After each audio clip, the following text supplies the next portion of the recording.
4h02, vous êtes dans le retour à Soir Radio X. S'il y a un dossier dans l'actualité, je dirais au cours de la dernière année, qui a fait sacré, qui a fâché, je sais pas si on peut dire fait l'unanimité, mais en tout cas qui a fâché beaucoup de monde. C'est cette histoire tragique qui s'est produite l'année passée, Jérôme, tu te souviens? C'est il y a 11 mois. Exactement. C'était le jour de l'Halloween. En octobre 2007. Exactement. Une petite fille qui était en train de faire des décorations d'Halloween avec sa gardienne. Il était dehors, il était dans la cour. Quand soudainement, deux imbéciles sont arrivés en char, faisaient la course. Il y en a un qui a accroché l'autre, qui a perdu le contrôle, qui s'est ramassé sur le terrain de la gardienne et qui a frappé la petite fille de 3 ans qui en est morte. Une histoire qui glaçait le sang. Et ce qui a glacé encore plus le sang, c'est les suites juridiques de cette affaire-là. Rafraîchis-nous un peu la mémoire. Ben, c'est qu'il y a un des deux garçons qui est impliqué là-dedans qui a eu 18 ans le jour du drame. Donc, c'était son 18e anniversaire. Et malgré tout, quand on s'est ramassé devant la Cour du Québec en première instance, une juge a statué qu'il allait être jugé comme un adolescent.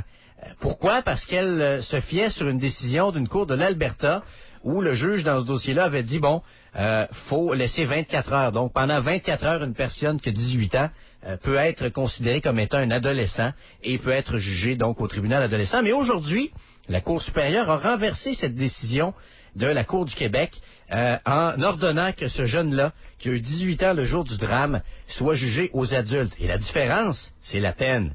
Il devient passible de 14 ans de pénitencier, alors qu'aux adolescents, c'est 3 ans de garde fermée qui aurait pu lui être imposé. Évidemment, la défense risque d'aller en appel là-dedans. J'ai l'impression que ça peut se rendre assez loin devant un tribunal. Peut-être même jusqu'à la Cour suprême. Comment notre ami le Doc voit ça avec ses yeux de psychiatre? Salut Doc, comment ça va? Oui, bonjour Stéphane, Jérôme, Salut. Doc, parle-nous un peu de ça. Comment tu interprètes tout ça, cette espèce de valse-là? Il y a 18 ans, mais le jour de sa fête, non, il n'y a pas vraiment 18 ans parce qu'il y a un délai de 24 heures, il y a une grâce qu'il faut respecter, puis finalement, on va le juger chez les jeunes. Non, puis non, finalement, comment tu vois tout ça? Ben, ça reflète un peu une tendance très féminine à l'infantilisation, au maternage excessif, à la déresponsabilisation. Au typique, c'est pas de sa faute, c'est un bon gars dans le fond. C'est ce genre de raisonnement niais, très largement répandu chez beaucoup de femmes au Québec. Alors, une société qui est principalement féminine, on a des niaiseries comme ça. C'est drôle parce que j'ai l'impression qu'il n'y a pas beaucoup de femmes qui cautionnent un acte comme celui-là. De toute façon, je veux dire, dans mon cas, j'éprouve aucune pitié, puis j'ai pas envie que ce jeune-là s'en sorte aussi facilement. Oh, de toute beauté, Lisa Marie, c'est de toute beauté. Mais comme beaucoup de femmes, lorsque vient le temps de prendre des mesures fermes, dissuasives, là, il y a une mère, cet enfant-là, puis ce pauvre petit, il y a un bon fond, puis des niaiseries comme ça. Alors, c'est typiquement féminin de réagir émotivement, et lorsque vient le temps de prendre des positions fermes, dissuasives, là, on fait dans son froc. Et c'est d'ailleurs la juge, Odette Perron, qui avait statué ça en Cour du Québec. Hey, parlant de féminisation de la société, ça vous a pas sauté d'en face cette semaine aux États? Il y a eu une étude là-dessus. Laquelle? Vous l'avez peut-être pas vu passer. Dans 43% des foyers américains, c'est la femme qui mène. On l'a pas vu, j'ai pas vu celle-là. Versus 23 où c'est un homme qui mène. Quand je vous dis qu'on est dans une société matriarcale, calvaire, allez-vous allumer quelques-uns? Au Canada, c'est à peu près le même pourcentage ou c'est pire? Au Québec, c'est 80. 80, Aux États-Unis, 43%, c'est la bonne femme qui porte les culottes qui mène. Et le reste, 43, 23, et puis je pense qu'il reste 33, quelque chose comme ça. Là, c'est une relation égalitaire. Hey, comprenez-vous que les égalitaires, ils sont minoritaires? Alors, regarde, c'est sûr. Gang de tarés, société, dehors. Mais Doc, tu parlais de réaction émotive, de pauvre petit, c'est pas de sa faute, puis regarde, il y a une mère, cet enfant-là. Ce genre de réaction-là, finis-tu par la tête de la magistrature aussi? Les juges, je comprends qu'avant tout, c'est une femme. Il y a beaucoup d'hommes qui sont féminisés. Une société matriarcale, une société féminine, est une société où les attitudes et les comportements prédominants sont féminins.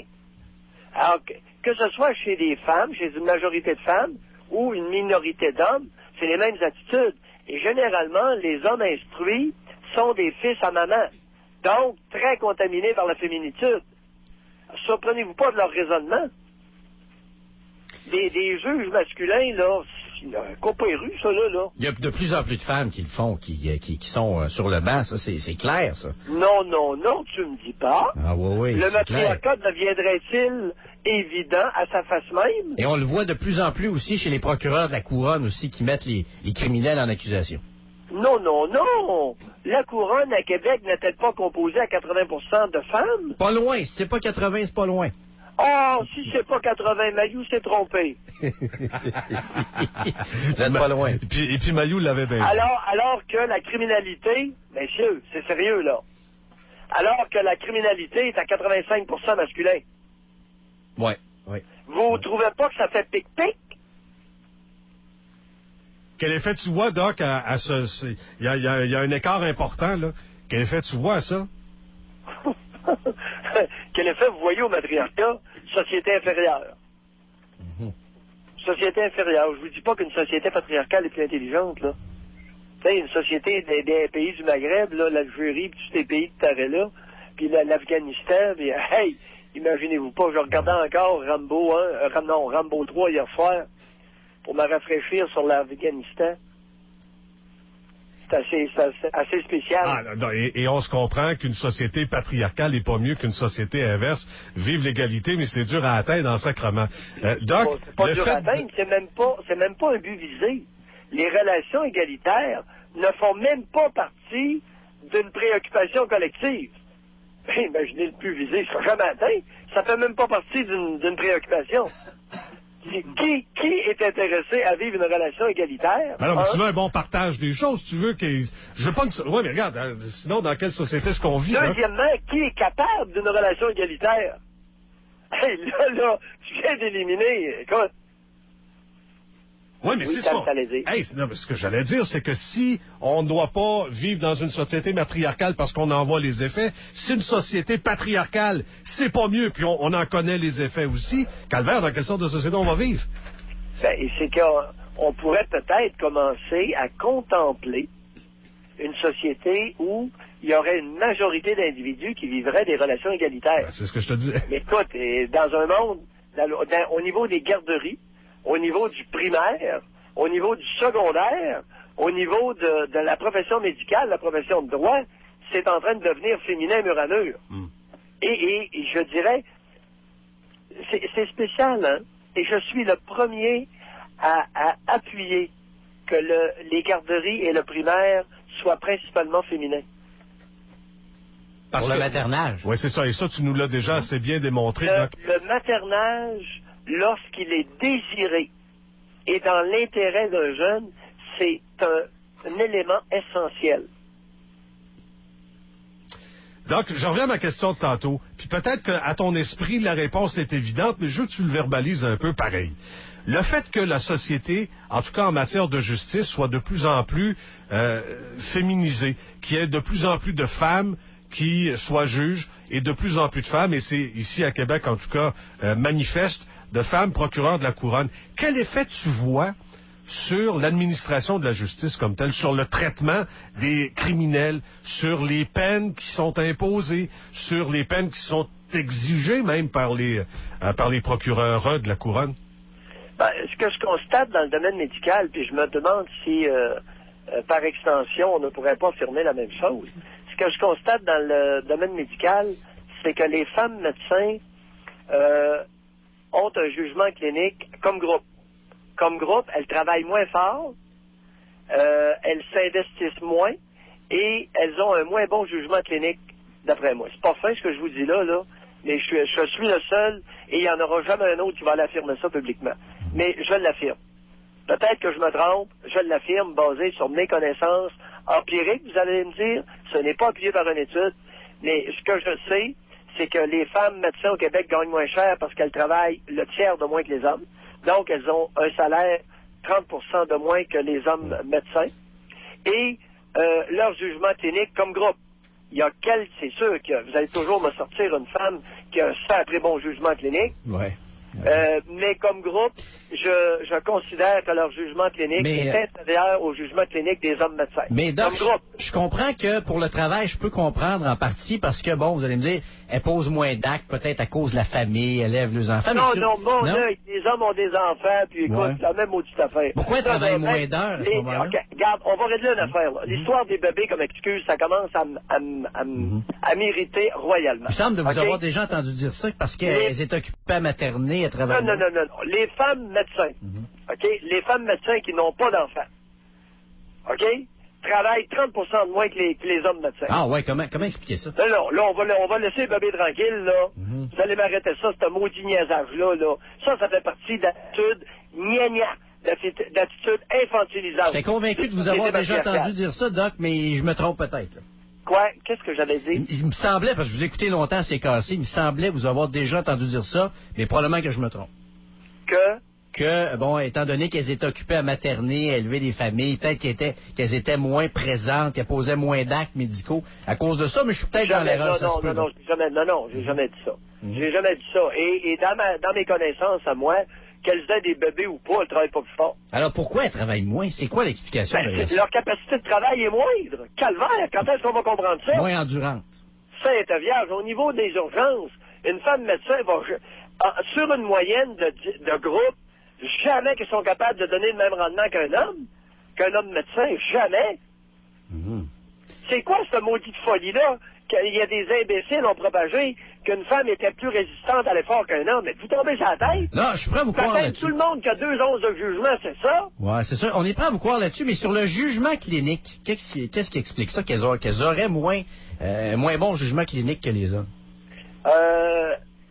La féminitude, l'évolution de la féminitude dans le phylum de développement des espèces a voulu que les femelles soient plus émotives.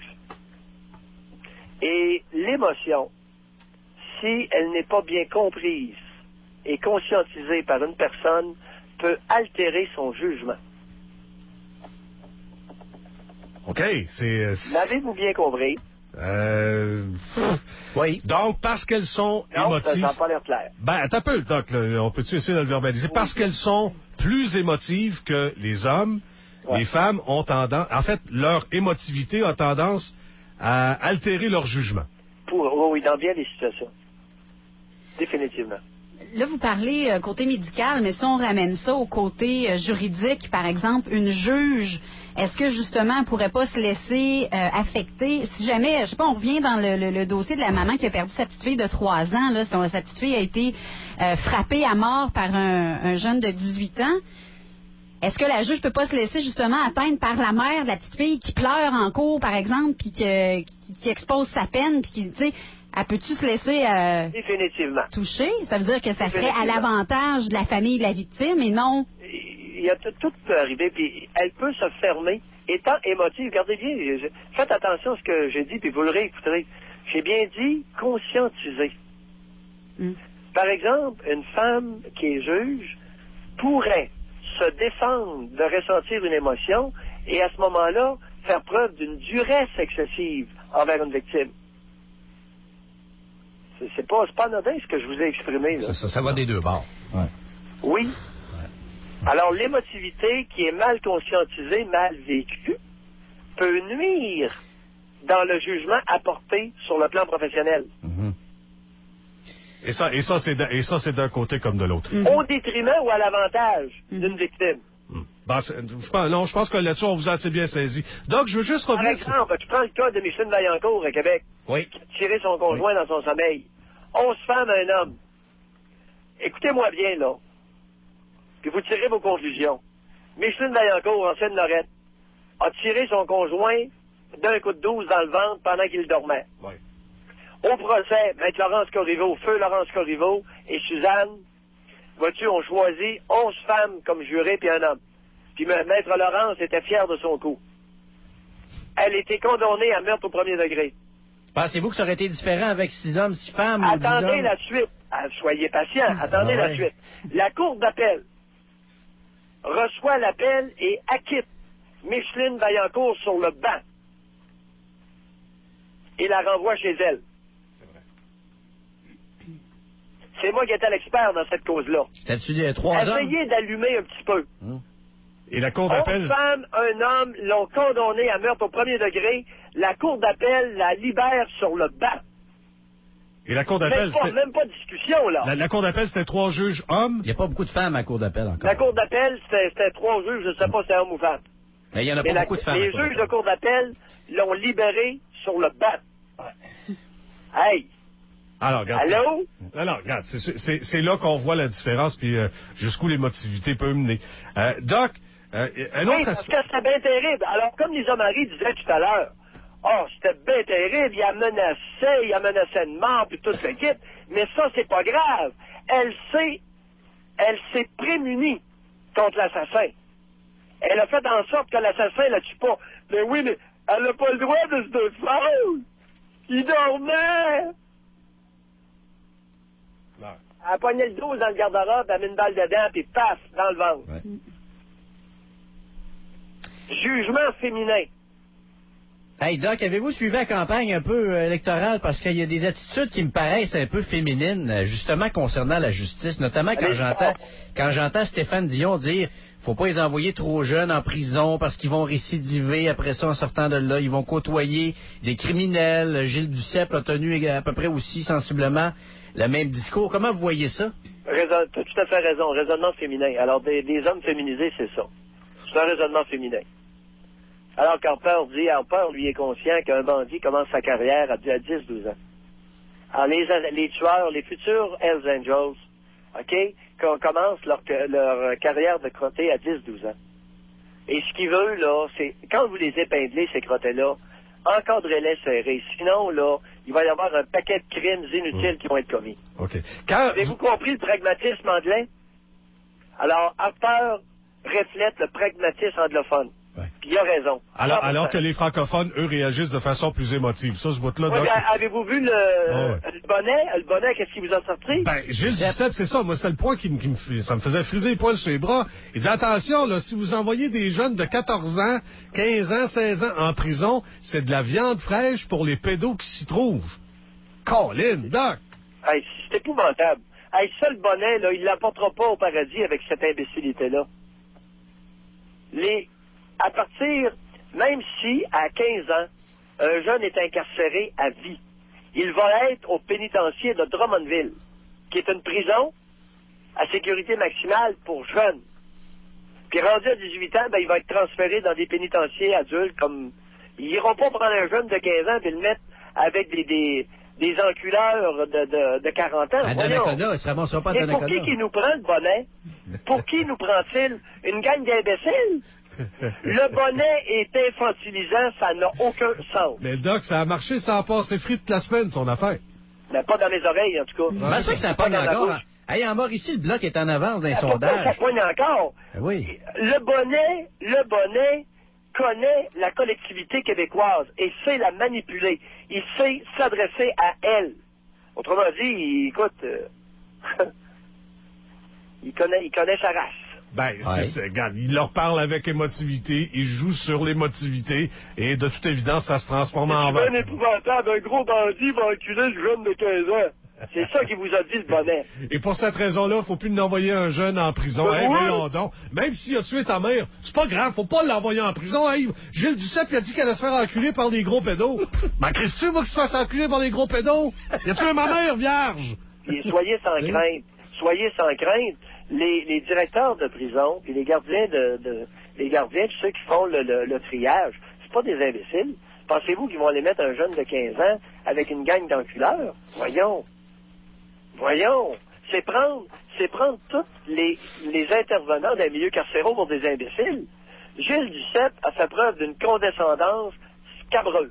Réveillez-vous à Mauricie, Doc. D'une démagogie inqualifiable. Réveillez-vous à Mauricie. Le bloc est en avance dans ce coin-là, puis dans bien d'autres coins du Québec encore. Oh, écoute, la Mauricie, là, je vais vous dire une chose.